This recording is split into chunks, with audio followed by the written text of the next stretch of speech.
प्रायोजक हैं cancer healer centre, new beginning. राजधानी ढाका, बांग्लादेश की राजधानी ढाका में एक बार फिर से मंदिर पर हमला हुआ है।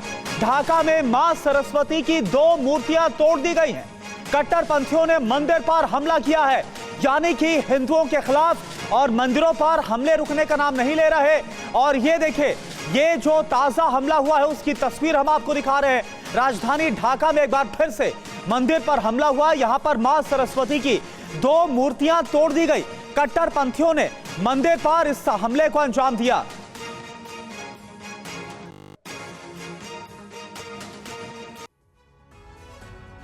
और आपको बता दें कि पिछले साल 5 अगस्त को शेख हसीना के देश छोड़ने के बाद मंदिरों पर कितने हमले हुए हैं। 5 अगस्त के बाद मंदिरों पर जो हमले हुए वो पूरा आंकड़ा हम आपके सामने रखने जा रहे हैं। 6 अगस्त 2024 ढाका में इस्कॉन मंदिर पर हमला होता है। 12 अगस्त 2024 को मेहरपुर में इस्कॉन मंदिर पर अटैक हुआ।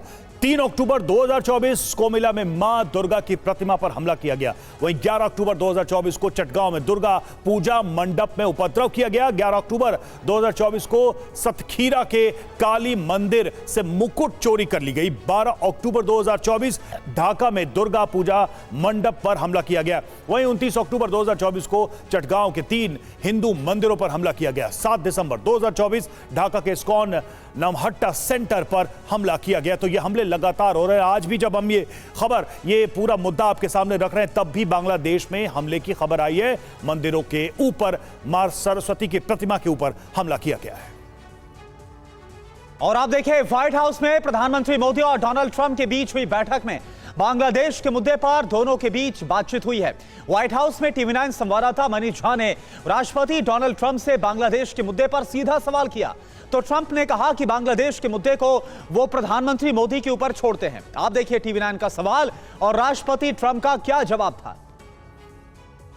And Mr. President, what you would like to say about the Bangladesh issue, because we saw and it is evident that how the deep state of United States was involved to regime change during the Biden administration. Then Muhammad Yunus made Junior Soros also. So what is your point of view about the Bangladesh? Well, there was no role for our deep state. It was this is something that the Prime Minister has been working on for a long time and has been worked on for hundreds of years, frankly. I've been reading about it. But I will leave Bangladesh to the Prime Minister. और TV 9 संवाददाता मनीष झा ने जो सवाल किया वो हमने आपको सुनाया और उस पर ट्रंप का क्या जवाब था। देखिए, बांग्लादेश पर ट्रंप के बयान के अर्थ क्या है, इसके मायने क्या है, जरा इस पर भी गौर करते हैं। बिग वॉल के माध्यम से कुछ महत्वपूर्ण बातों पर नजर डालते हैं। देखिए, बांग्लादेश पर जो ट्रंप ने बयान दिया उसका अर्थ क्या है। तो बांग्लादेश के मुद्दे पर भारत के साथ है अमेरिका, पहला और सीधा अर्थ तो यही समझ में आता है। और बांग्लादेश के मामले में अमेरिका कोई दखल नहीं देगा, यह भी एक संकेत है उस बयान का। और साथ ही क्या इंडिकेशन मिल रहा है, भारत को अपने हिसाब से हैंडल करने की आजादी है। जो फ्री हैंड है वो बांग्लादेश के मैटर में भारत के पास है। बांग्लादेश पर प्रधानमंत्री मोदी का फैसला स्वीकार होगा। जो प्रधानमंत्री चाहेंगे अमेरिका उसमें साथ देगा। भारत के पड़ोसी देशों के मामले में कोई हस्तक्षेप नहीं होगा अमेरिका की तरफ से। यह भी साफ इंडिकेशन है इस पूरे बयान में।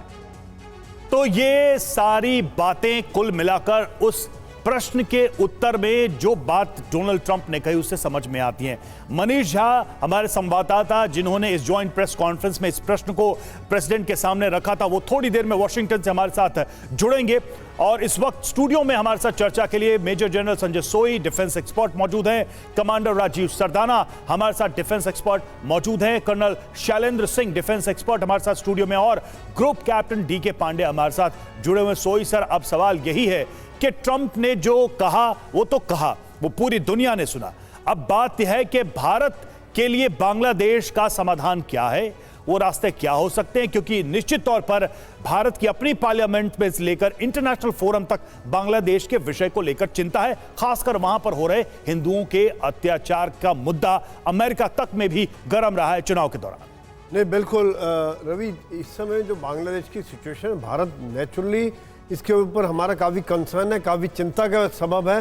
क्योंकि इससे पहले जब तक शेख हसीना थी हमारे बांग्लादेश के साथ संबंध बहुत अच्छे थे। एक तरह से हमारा अच्छा दोस्त था, बहुत ज़बरदस्त हमारा trade, relationship, border issue sorted हो रहे थे। लेकिन जब से गवर्नमेंट बदली है वहाँ पर हम देख रहे हैं पाकिस्तान का इंटरफेरेंस लगातार बढ़ गया है, चाहे उनके सैनिक एडवाइज़र आ गए हों या वहाँ पर माइनॉरिटी पर जो अत्याचार हो, जो रिलीजियस रेडिकलिज्म जो है वो काफ़ी जब तक हो गया, चाहे वो हिंदू हो, क्रिश्चियन हो या और अहमदियाज मुस्लिम्स हैं, उनके ऊपर अत्याचार किए जा रहे हैं। ये बात को देखते हुए वाकई में भारत ही नहीं पूरी दुनिया में इसी के ऊपर चिंता। अमेरिका में ट्रंप ने भी इसके बारे में पहले भी बात की थी कि ये चीज़ एक्सेप्टेबल नहीं है।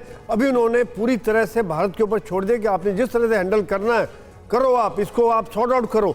यहाँ पर दो तीन चीज़ें निकल के आती हैं कि एक तो हमने बॉर्डर की सीलिंग, बॉर्डर पे सुरक्षा बढ़ा दी है ताकि वहाँ से हमारे ऊपर इन्फिल्ट्रेशन ना हो, और चाहे वो माइनॉरिटी हो या मेजॉरिटी हो या इन्फिल्ट्रेटर हो के कोई टेररिस्ट ग्रुप जो कि पाकिस्तान के द्वारा सपोर्टेड या ट्रेंड है वो अंदर ना आए। दूसरी बात यह है कि आज हमारा इकोनॉमिक ब्लॉकेट कर सकते हैं। अभी तक भारत ने जो कड़े कदम उठाने चाहिए, जितने कड़े कदम उठाने चाहिए वो नहीं उठाए हैं। मेरे हिसाब से बांग्लादेश को जो एक मैसेज मिलना चाहिए कि आप इस तरह से करते हो तो इसका सबक ये है, चाहे वो इकॉनमी के ऊपर हो उनके, अगर हम 2 दिन वहाँ पे इकोनॉमिक ब्लॉकेट बंद कर दें तो बांग्लादेश ज़मीन पे आ जाएगा कि किस प्रकार, चाहे वो राशन हो, चाहे उनका दूध हो या उनके जो बाकी सामान है वो सब के ऊपर पता चल जाए किस प्रकार से एक अनरेस्ट क्रिएट किया जा सकता है। और वाकई में भारत को ये माइनॉरिटी की प्रोटेक्शन के लिए जिस प्रकार से भी कदम उठाने वो हमें उठाने चाहिए, इसमें कोई शक नहीं है। बिल्कुल। और देखिए इस बीच हमारे साथ मनीष झा भी जुड़ गए हैं, कनेक्ट हो गए वॉशिंगटन से।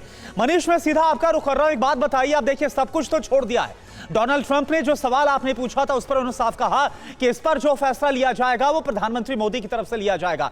अब सवाल यह है कि भारत क्या करेगा, क्या ऑप्शंस आपको नजर आ रहे हैं?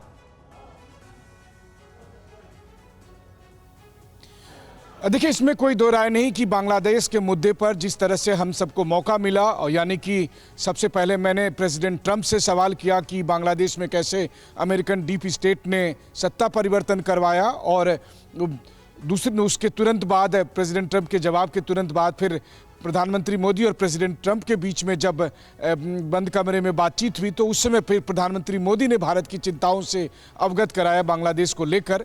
तो मैं कह सकता हूं कि 24 घंटे में बांग्लादेश के हालात को लेकर बहुत बड़े परिवर्तन हुए हैं, और उसमें से TV9 का एक गिलहरी प्रयास कहिए, एक छोटा सा प्रयास जरूर है इस मामले को लेकर। अब सबसे बड़ी बात है कि अब आगे भारत क्या कहेगा। तो जैसा कि प्रधानमंत्री मोदी के संदर्भ में प्रेसिडेंट ट्रंप ने मेरे सवाल के जवाब में कहा था कि अब बांग्लादेश का मुद्दा मैं प्रधानमंत्री मोदी पर छोड़ता हूं, तो देखना है कि भारत क्या करेगा। देखिए, पाकिस्तान का कितना इंटरफेयर है बांग्लादेश में, इसको मैं इस रूप में देखता हूं कि दरअसल मोहम्मद यूनुस अभी पाकिस्तान का इस्तेमाल करते हैं। मोहम्मद यूनुस बहुत सी शातिर किस्म के व्यक्ति हैं इस मामले में, और बहुत सोची समझी रणनीति के तहत वो सिलेक्टेड गवर्नमेंट का हेड बने हुए बैठे हुए हैं, और वो भारत को उकसाने के लिए, भारत को भड़काने के लिए पाकिस्तान की ISI को बुलाकर उसका इस्तेमाल करते हैं, क्योंकि वो लंबे समय तक अमेरिका में रहे तो उन्हें पता है कि भारत को चिढ़ाने के लिए अमेरिकन इस्टेब्लिशमेंट पहले जिस तरीके से, यानी कि उनके जो आका क्लिंटन और दूसरे लोग होते थे वो पाकिस्तान का इस्तेमाल करते थे। मनीष, पाकिस्तान की भूमिका किसी से छिपी नहीं है, लेकिन मेरे 2 छोटे छोटे सवाल हैं, चूंकि आपने बहुत ही महत्वपूर्ण सवाल और बिल्कुल सही फोरम पे सही व्यक्ति से किया। एक जो आपने सवाल किया डीप स्टेट के कॉन्टेक्स्ट में, तो ट्रंप ने डीप स्टेट को नकारा तब जबकि सबको पता है कि अमेरिकन डीप स्टेट की भूमिका कितनी रहती है। आप ISI का जिक्र कर रहे थे, वो भी एक डीप स्टेट के एलिमेंट की तरह काम करता है। तो क्या माना जाए कि अमेरिका अभी भी इस डिनायल मोड में है कि उसकी कहीं कोई भूमिका रही है? और दूसरा मेरा प्रश्न यह है उसी आपके सवाल के कॉन्टेक्स्ट में कि अगर ट्रंप जो है फ्री हैंड देने की बात कर रहे हैं, तो ये फ्री हैंड अगर भारत इस्तेमाल करता है तो कल को फ्यूचर में क्या ट्रंप किसी भी तरीके का ऑब्जेक्शन कर सकते हैं, या सिर्फ एक बयान था, एक फेस सेविंग थी, क्योंकि डायरेक्टली वो कोई रिस्पॉन्सिबिलिटी लेना नहीं चाहते? देखिए, जहां तक डिनायल का सवाल है तो ट्रंप अमेरिका के राष्ट्रपति हैं, और जब तक वो उस गद्दी पर बैठे हुए हैं वो कैसे कहेंगे कि डीप स्टेट हमारा इस तरह से एक्टिव है। वो कह भी नहीं सकते और कहना भी नहीं चाहिए उनको, इसीलिए उनके डिनायल को हम उसी रूप में ले सकते हैं। ये अलग बात है कि उसी डीप स्टेट को लेकर वो रोते रहते हैं, उनके खिलाफ भी डीप स्टेट लगा हुआ था। लेकिन देखिए, अमेरिकन डीप स्टेट का केवल बांग्लादेश में ही नहीं, अगर केवल 2 दशक की पॉलिटिक्स में ही देख लें, पूरे जियो पॉलिटिक्स में देख लें, तो कम से कम 20 जगहों पर सत्ता परिवर्तन की कोशिश की है। पूरा मिडिल ईस्ट में जो कलर रिवॉल्यूशन हुआ वो क्या हुआ, यूक्रेन में सत्ता परिवर्तन करके किस तरीके से 2014 में सत्ता परिवर्तन किए गए। तो 2014 में जो यूक्रेन में हुआ था वही 2024 में बांग्लादेश में हुआ, या फिर पिछले दिनों सबसे लेटेस्ट एग्जांपल तो सीरिया का ही है। इन सब में डीप स्टेट का इन्वॉल्वमेंट है। लेकिन आपने बिल्कुल सही सवाल किया। देखिए भारत क्या करेगा, भारत को यहाँ एक्टिव मोड में आना पड़ेगा और एक्टिव मोड में आकर ही आप बांग्लादेश की स्थिति को कंट्रोल कर सकते हैं। ऐसा नहीं चलेगा कि हम वेट एंड वॉच की स्थिति करें, और भारत करने भी वाला नहीं है। भारत एक्टिव मोड में आ जाएगा। भारत बस इसी मीटिंग का इंतजार कर रहा था, यानी कि एक बार प्रेसिडेंट ट्रंप के साथ उनकी मीटिंग हो जाएगी, एक क्लियर अंडरस्टैंडिंग हो जाती। क्योंकि देखिए अभी तक बांग्लादेश में जो हो रहा था वो बाइडेन के इशारे पर हो रहा था, लेकिन प्रधानमंत्री मोदी और उनकी सरकार चाहती थी कि वो एक जायजा ले ले कि ट्रंप क्या सोचते हैं। बंद कमरे में बातचीत में उन्हें समझ में आ गया। मेरे सवाल के जवाब में भारत को इंडिकेशन मिल गया। अब भारत आपको यहां से एक्टिव रोल में दिखेगा, और जैसे ही एक्टिव रोल में दिखेगा उसका सीधा सीधा असर बांग्लादेश में पड़ेगा। क्योंकि बांग्लादेश में भी एक बड़ी आबादी सिलेक्टेड सरकार की जगह इलेक्टेड सरकार की मांग कर रही है, और वो लोग भी इस उम्मीद में हैं कि उन्हें जैसे ही थोड़ा समर्थन मिले, अंतर्राष्ट्रीय समर्थन मिले, तो फिर यूनुस को गद्दी से हटाया जा सके। बिल्कुल। और देखिए इस बीच मनीष एक और खबर आ रही है, इसका हम रुख कर रहे हैं। राष्ट्रपति का चुनाव जीतते ही ट्रंप ने बांग्लादेश को लेकर अपनी मंशा को जता दिया था। आपको बताते हैं कि कुछ दिन पहले दरअसल डोनाल्ड ट्रंप ने क्या कहा था और भारत के साथ अमेरिका क्यों है, यह आपके लिए समझना बहुत जरूरी है। बांग्लादेश पर डोनाल्ड ट्रंप बहुत सख्त है। टेंशन में इसके बाद मोहम्मद यूनुस सरकार आ गई, जो कि केयरटेकर सरकार की मुखिया। ट्रंप का पहले का बयान आप देखिए, बांग्लादेश में अराजकता के हालात हैं, मैं होता तो बांग्लादेश में ऐसा बिल्कुल ना होता। बांग्लादेश में हिंदुओं पर हमले होना बिल्कुल गलत है। भारत के साथ अमेरिका क्यों है यह भी आप समझिए। दरअसल दक्षिण एशिया की सबसे बड़ी ताकत है भारत, इसे अमेरिका भी समझता है। चीन के लिहाज से भारत के साथ अमेरिका है। बांग्लादेश को गलत करने की इजाजत नहीं दी जाएगी। कूटनीतिक तौर पर भारत का फैसला मंजूर होगा। अब ट्रंप के फैसले का असर क्या होगा यह भी आप फटाफट देखिए। दरअसल भारत को कुछ भी करने की छूट, यूनुस सरकार पर भारी दबाव इसके बाद बढ़ेगा। अब खुलकर भारत का जो विरोध है वो बहुत मुश्किल होगा। और देखिए सिर्फ बांग्लादेश का मैं रुक कर रहा हूं, और देखिए ढाका से, राजधानी से हमारे साथ वहां से सीनियर जर्नलिस्ट है वो जुड़ गए हैं, मीर मुस्तफिजुर रहमान साहब इस वक्त हमारे साथ जुड़े। रहमान साहब, मेरा सवाल आपसे सीधा यह है कि जब डोनाल्ड ट्रंप ने प्रधानमंत्री मोदी को फ्री हैंड दे दिया है बांग्लादेश को लेकर, वो कोई भी फैसला ले सकते हैं, तो क्या इसकी हलचल बांग्लादेश में भी है? So I got your point, but the interpretation is not acceptable to all, because what Trump was telling Mr. Modi on that day during the press conference. Mir साहब, अगर मुमकिन हो तो आप अपनी बात को हिंदी में अगर रख पाएं, जितना भी मुमकिन हो हमारे दर्शकों के लिए। ये मैं तो समझता हूँ आप बोलना चाहते हैं जब ट्रम्प साहब मोदी को बात किया करता है, हाँ, बट मैं तो हिंदी में बात ठीक है, एज यू आर कंफर्टेबल आप बोल सकते हैं, you can speak in English. So, but the thing is that in Bangladesh, you see that we have seen the incoming and the arrival of the interim government after the fall of Hasina. And the thing is that ये तो लोग कहता है हमारे देश में जो ये तो India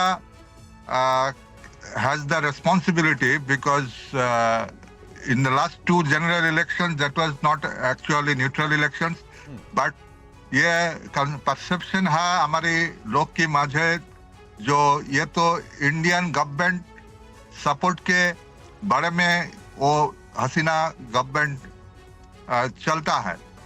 तो that is why there is a anti-Indian sentiment, because due to India people could not enjoy the voting right.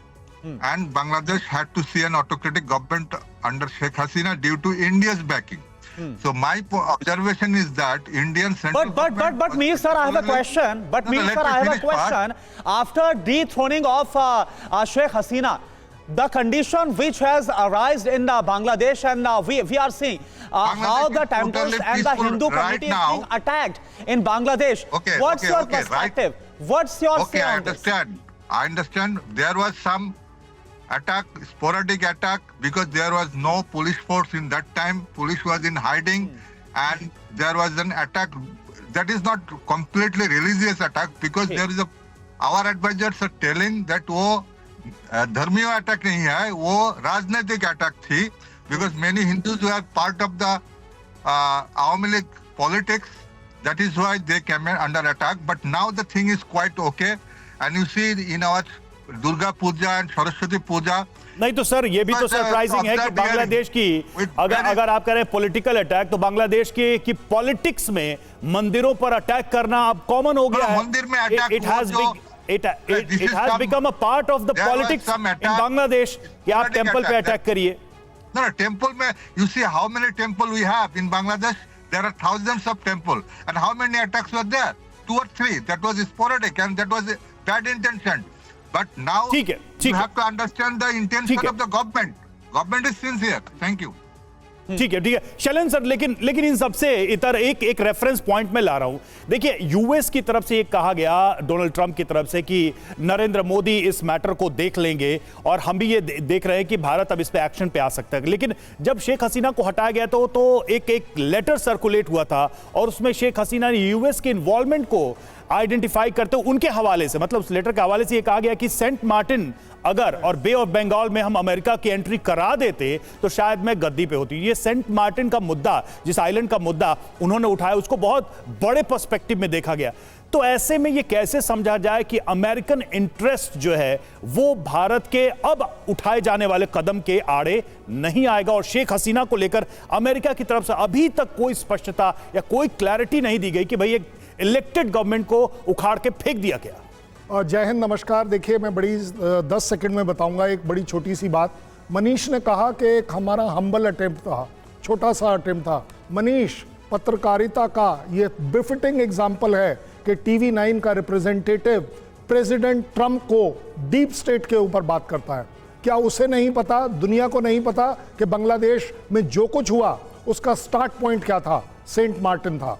उससे भी बड़ी बात करता हूं, मीर साहब के 3 सवालों का मैं जवाब देता हूं। उन्होंने कहा इंटरप्रिटेशन गलत है।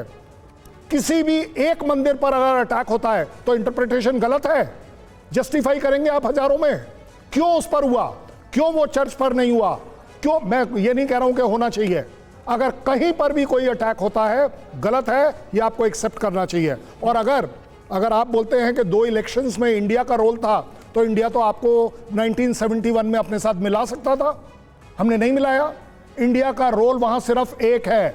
आपकी ये जो ग्रोथ स्टोरी है 8% एंड अबव की जो थी, जो अब आपने गिराकर 2% पर ले आए हैं, वहां आप उसको असेस कर देखिए। इंडिया ने जो आपको सपोर्ट दिया है, मैं कहता हूं चलिए थैंक यू ना माले, बट मॉरली थैंक यू आपको जरूर रखना चाहिए। एक स्टूडेंट प्रोटेस्ट रिलीजन प्रोटेस्ट में कैसे बदल गया? मानिए इस बात को, ये प्रोटेस्ट कहां से शुरू हुआ? जमायत से शुरू हुआ, और उसका मैं प्रूफ देता हूं। जमायत कहां से बनी? पाकिस्तान से बनी। जमायत को सपोर्ट किसने किया आपके यहां पर? आईएसआई ने सपोर्ट किया। आप माने या ना माने, आंख बंद करने से सच्चाई को आप झुटला नहीं पाएंगे। और इसीलिए आप देख रहे हैं कि वो जमायत, जैसे यूनुस साहब आए, 5वें दिन में उनके ऊपर से बैन कैसे हट गया। सालों साल सुप्रीम कोर्ट का लगा हुआ बैन आपने हटा दिया।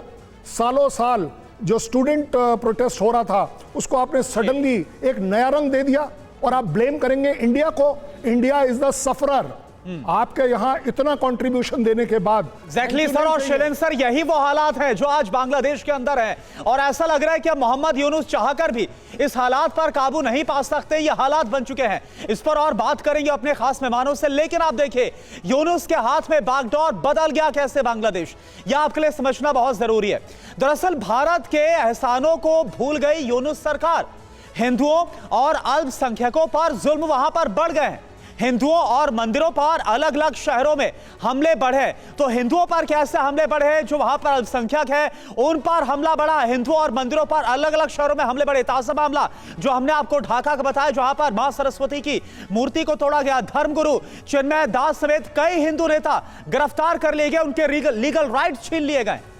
जी, और देखिए बांग्लादेश में भारत का विरोध जो है वो बढ़ता जा रहा है, और भारत का विरोधी रुख और तेजी से पॉलिटिकली भी बढ़ा है। भारत बांग्लादेश बॉर्डर पर तनाव का माहौल भी देखा गया है और साथ ही बॉर्डर पर भारत के बाड़ लगाने का भी विरोध हम देख रहे हैं। हाल के दिनों में कट्टरपंथी ताकतों की कठपुतली बन गया है बांग्लादेश, खासकर वहां की जो मौजूदा सरकार है, यूनियन सरकार, और पाकिस्तान की कट्टरपंथी सरकार से दोस्ती बढ़ाई जा रही है। बहुत स्ट्रैटेजिक तरीके से भारत पर वैश्विक दबाव बनाने का भी प्रयास किया जा रहा है। अब सवाल यहां पर यही है कि बांग्लादेश में जो कुछ भी हो रहा है, वो पूरी दुनिया उससे कैसे आंख फेर सकती है अब तब, जबकि ट्रंप ने भी एक इंडिकेशन दिया है। डीके पांडे सर, अब सवाल यहां पर यही है कि क्या यह सिर्फ दो देशों की काम मसला बनकर रह जाएगा? क्योंकि हम देखते हैं अमेरिका जैसे देश की चिंता जब किसी भी लोकतांत्रिक देश में वहां की सरकार को पलटकर अलोकतांत्रिक तरीके से सरकार बनाई जाती है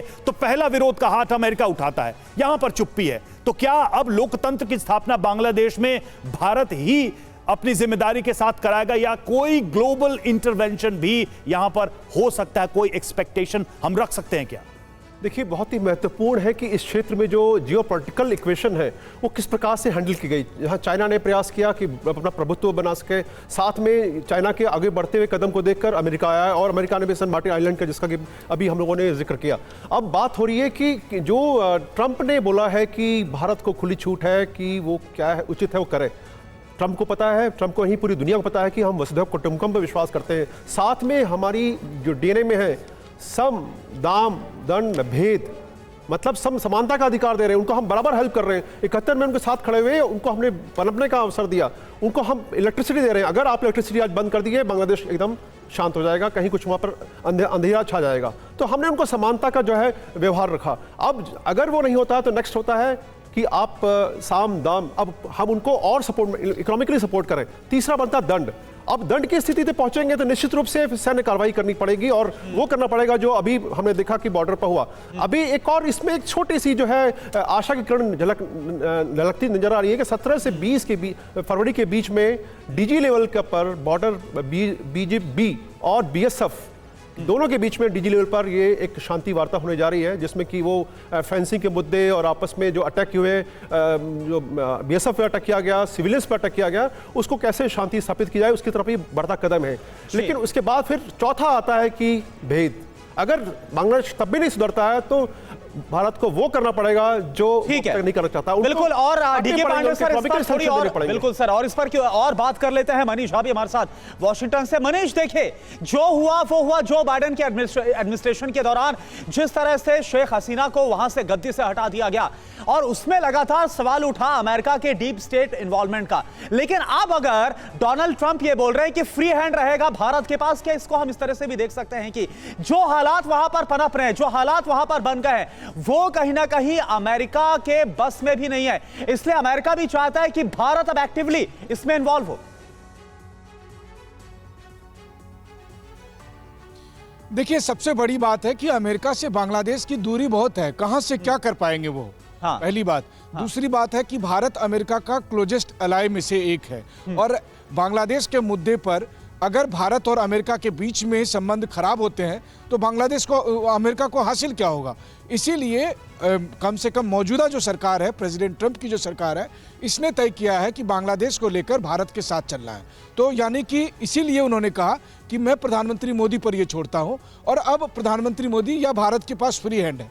लेकिन देखिए, ये भारत की एक स्वाभाविक नीति है कि हम पड़ोसी देशों के मामले में एक लेवल से ज़्यादा इंटरफेयर नहीं करते हैं या ना के बराबर इंटरफेयर करते हैं। वैसे भारत की बदकिस्मती कही है कि एक तो पड़ोसी पाकिस्तान और चीन जैसे हॉस्टाइल देश मिले, अब बाकी जो दूसरे पड़ोसी बांग्लादेश और नेपाल जैसे मिले तो उनको आप चाहे जितनी मदद दीजिए लेकिन हर बात के लिए वो ब्लेम आप ही को करेंगे। ये वैसे ही है जैसे कोई पिताजी अगर अपने बच्चे को पढ़ाई लिखाए लेकिन बच्चा कहे कि अरे आपने मेरे लिए क्या किया, तो ठीक वही वाली बात है।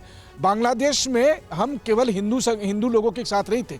भारत बांग्लादेश में 1971 से लेकर आज तक उस बंगाली आइडेंटिटी, उस उदारवादी विचारधारा के साथ खड़ा हुआ था और आज भी हमारी आपत्ति बस इसी से है कि बांग्लादेश आज बिल्कुल मनीष और ताकतों के हाथ में हो गया है। हमारी चिंता बस वो है, वरना जिस छात्र आंदोलन के नाम पर यह सब कुछ किया उसके बाद देखिए शेख हसीना की सरकार चली भी गई तो सड़कों पर हिंसा हुई, लोगों की हत्याएं हुई, लाशें टंगी हुई हमने देखी। हमने ये भी देखा कि किस तरीके से वहां पर एक रिवेंज पॉलिटिक्स के तहत ये सब कुछ किया गया। अगर वाकई में सिर्फ एक सरकार से दुश्मनी थी तो वहां के फादर ऑफ नेशन की मूर्तियों का अपमान नहीं किया जाता। तो ये सब कुछ बताता है कि किस तरीके की आइडियोलॉजी वहां पर डोमिनेट कर रही है इस वक्त। और देखिए, हिंदुओं पर जुल्म को लेकर यूएन ने खोली है बांग्लादेश की पोल, और बांग्लादेश में हिंदुओं पर जुल्म के सबूत मिले हैं। यूएन की रिपोर्ट में यह दावा किया गया यूनिट सरकार में हिंदुओं को पर्याप्त सुरक्षा नहीं है। 12 फरवरी को यूएन ने जारी किया है यह रिपोर्ट, और यूएन ने खोली यूनिट सरकार की।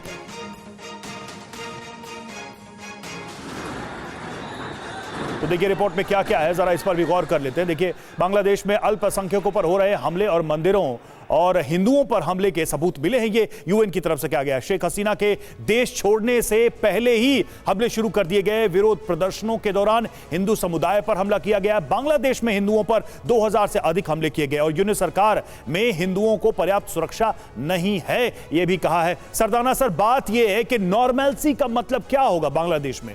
नॉर्मलसी का मतलब क्या वहां पर डेमोक्रेटिकली इलेक्टेड गवर्नमेंट नहीं है? क्या शेख हसीना, उनकी पार्टी को वो अधिकार मिले कि वो चुनाव में जनता के समर्थन को टटोलें?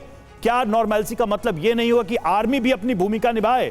आर्मी ने, ऐसा लगता है कि एक समय तक के लिए देश को खुला छोड़ दिया ऐसे चरमपंथियों और कट्टरपंथियों के हाथ में जाने के लिए।